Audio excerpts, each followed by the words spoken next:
So you clicked on this thumbnail because you want to know what the mystery movie is, and I'm going to tell you. But I'm going to tell you my thoughts on the movie, and while I do that, you have to try to guess what movie I'm talking about. So whenever you come up with a guess, put it down below, and we'll see if you get it right. Put your timestamp, and we'll see at what point you got it right. Ready? Here we go. A soliloquy for every movie, for Casablanca, Tommy Boy. He's here, it's him, it's Andrew Toy. It's Andrew Toy.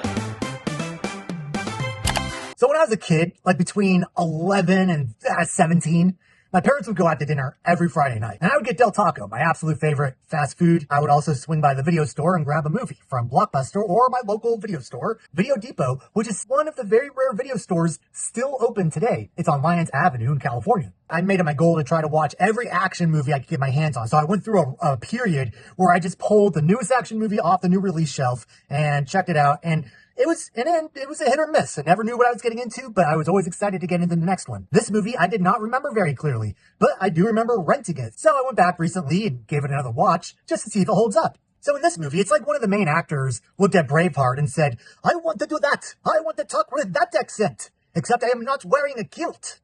I can't do accents, so whichever ethnicity you are, don't be mad at me. I'm doing my best here. So this actor wanted to play an Irish. So this actor wanted to do an Irish accent. So this actor wanted to have an Irish accent.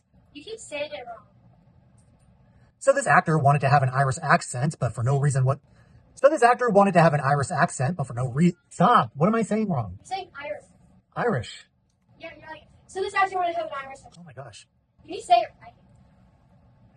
Now, at this point in time, Jack Black's highest ambition is apparently to be the guy in the chair in the latest action movie. He's not necessarily that in this movie, but he's pretty similar to that archetype. And it's just weird because outside of this movie, Jack Black and violence just don't mix. But there is an execution scene against Jack Black, which is kind of like Apocalypto, but it's funnier because, you know, Jack Black.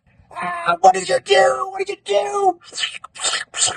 Oh, you bastard! What did you do to me? And to be sure, this movie is filled with tropes. Especially the one where the mole in the FBI agency is the one with the mustache. And then there's no characteristic given to any other agent or lines. But it had a surprise ending, which I should have seen a mile away. And there is another top-billed actor in this movie whose name is on the cover.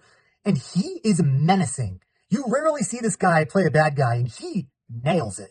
They don't just tell us he's an ice-cold killer. They show us. He would walk over broken glass barefoot in order to kill somebody whose fart didn't reach an 8.8 on the fart scale. Like, this movie introduces characters just so they can show us how cold and vicious he is. Their whole existence in the film is to just be killed by this guy. And who is the bad guy? Have you guessed the movie by now? Now is your last chance to put your guess down below. The Irish for no reason guy is played by Richard Gere, who is furloughed from prison in order to hunt down Bruce Willis, who is none other than the Jackal. Did you guess it? Aside from the annoying scratchy music at the opening credits, this movie was surprisingly fun, and I actually do think it held up. And it did keep me guessing, and it hardly ever stalled. So even though this is an oldie, I highly recommend you check out The Jackal. Thanks for hanging out with me, and I'll see you in the next video.